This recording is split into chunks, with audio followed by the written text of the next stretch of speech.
Good morning. It's September 3rd, and this is To My Liberal Friends. Now that Labor Day has come and gone and Congress is back in session, we have a typical political scene out in full force.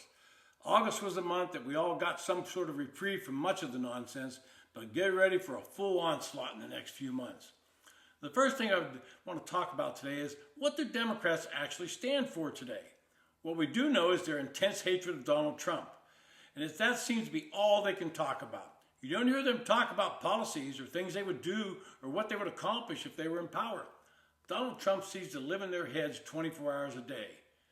President Trump goes 2 days without a press conference, and Democrats start talking about him being sick or possibly even having died.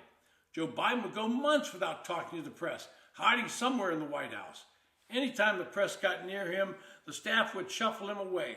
But I did not hear one Democrat claim that he should be put out of office or that he was in bad health.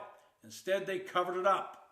This past week, Congresswoman Maxine Waters from California suggested that we should have a 26th Amendment action on Donald Trump because she'd not seen him in the news for 2 days.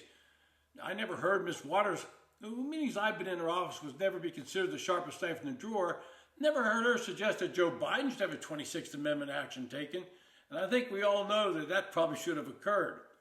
Well, Minnesota Governor Tim Walz, the former vice presidential candidate, hinted that we should all hope that something catastrophic had happened to Trump when he was not in the news for a couple of days.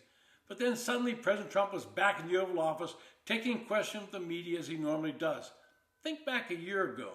Can you imagine Joe Biden taking questions unfettered by staff while sitting at a desk in the Oval Office? Now, I don't agree with everything that President Trump does or suggests as policy. I agree with him on security of the border, but I also think he should develop a better plan on deportations. I agree with him that some of our trade policies are out of whack to the detriment of the United States, but I think he should come up with a more comprehensive plan on tariffs that are not penalizing American consumers and manufacturers. I like the overall approach on the tax bill because it was primarily aimed at helping the middle class of the nation, but I also think he should have encouraged Congress to allow the top rate to go back to 39%, simply because it only would apply to income above $761,000 taxable income for a married couple. Not a lot of people. The next big thing Congress will be the annual issue of keeping the government open. That means that Congress has to pass a spending bill by the end of September.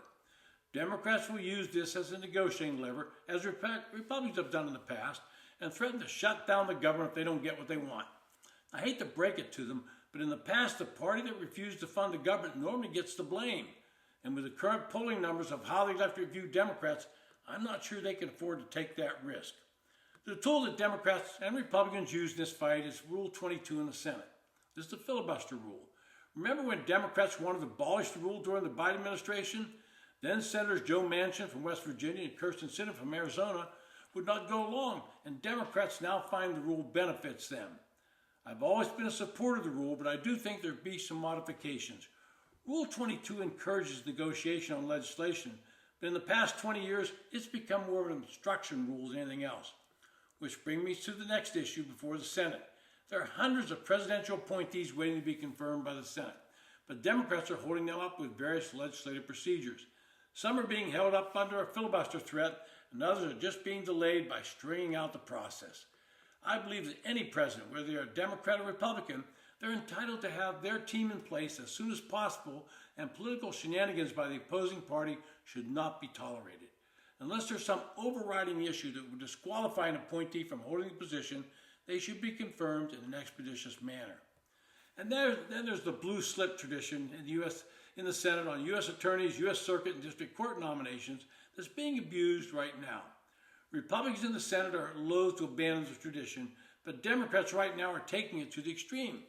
They're holding up nominees not based on their qualifications, but because they object to other fiscal policies of the administration and Republican majorities, particularly the clawing back of appropriated funds. All of this tells us that Washington remains broken, that politicians seem to be unable to work with each other for the common good of the nation. Both parties are to blame, but right now Democrats have allowed their hatred of Donald Trump to cast a shadow of everything else. As I mentioned earlier, they're not offering any new policies, they're not offering any new ideas, they're simply spending all of their time ranting and raving about Donald Trump. In the end, it starts to sound like a couple of fairy tales about the boy who cried wolf and Chicken Little who claimed the sky was falling. This has been To My Liberal Friends. Thanks for listening.